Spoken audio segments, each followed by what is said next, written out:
দেখেন গাইস কত সুন্দর পাখি, মনে হয় যে আমাদের হাতেই এসে বসে।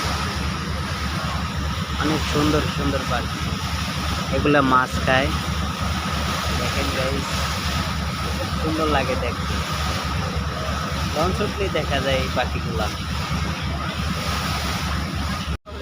কত সুন্দর পাখি, লঞ্চ উঠলেই দেখা যায় এরকম পাখিগুলা। আর এই যে পানির সাইডে যে মাছগুলো ভেসে ওঠে ছোট ছোট, ওই মাছগুলো ওরা খায়। আবার মাঝে মধ্যে অনেকে চিপস দিলেও হাতে থেকে নিয়ে যায় আয়সা। কি সুন্দর দেখেন গাইস।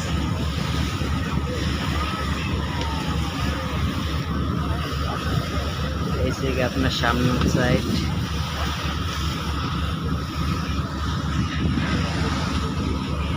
যার জন্য ঈদের প্রায় 8-10 দিন পরে আসলাম, তারপরও লঞ্চে সেই ভিড়, জায়গা পাই নাই। পরে কি করুন, 3 তলায় সিট নিছি, করার কিছু নাই, যেতে তো হবেই।